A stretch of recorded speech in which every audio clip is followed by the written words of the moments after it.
Os milagres realizados por nosso Senhor Jesus Cristo são obras divinas e convidam o espírito humano a elevar-se das coisas visíveis ao conhecimento de Deus.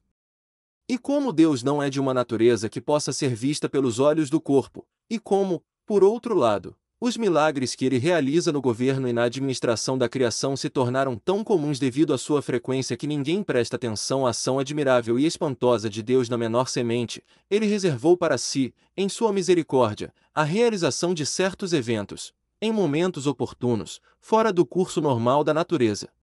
Assim, os homens começam a se surpreender, testemunhando eventos raros, embora não maiores do que aqueles que eram considerados comuns, devido à assiduidade com que ocorrem. Governar o mundo inteiro é uma maravilha maior do que satisfazer 5.000 homens com 5 pães. No entanto, ninguém se espanta com isso, mas eles se enchem de admiração com isso, não porque seja maior, mas porque não é frequente. Quem sustenta todo o universo hoje, senão aquele que multiplica as colheitas de algumas sementes?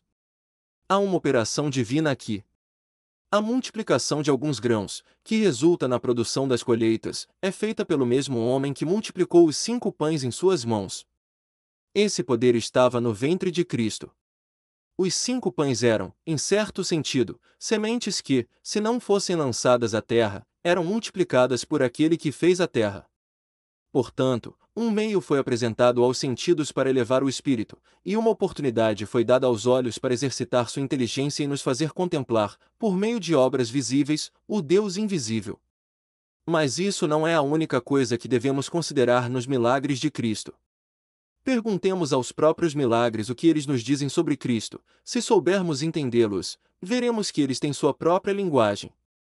Cristo é a palavra de Deus, e todo o ato realizado pela palavra é uma palavra para nós.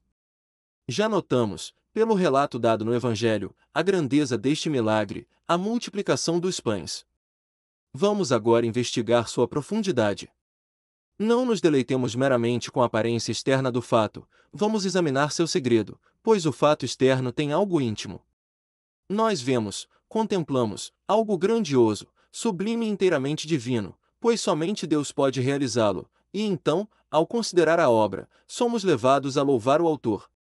Se víssemos, em qualquer lugar, uma carta muito bem escrita, não seria suficiente para nós louvar o copista que desenhou as letras com tanta beleza e perfeição, mas deveríamos ler o que elas expressam.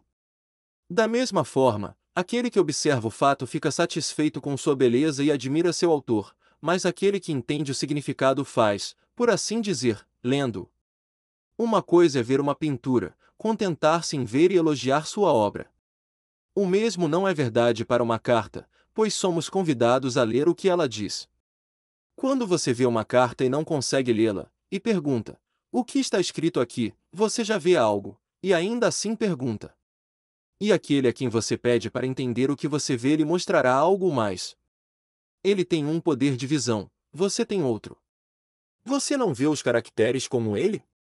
E ainda assim você não conhece os sinais como ele. Você vê e admira, ele vê, admira e entende.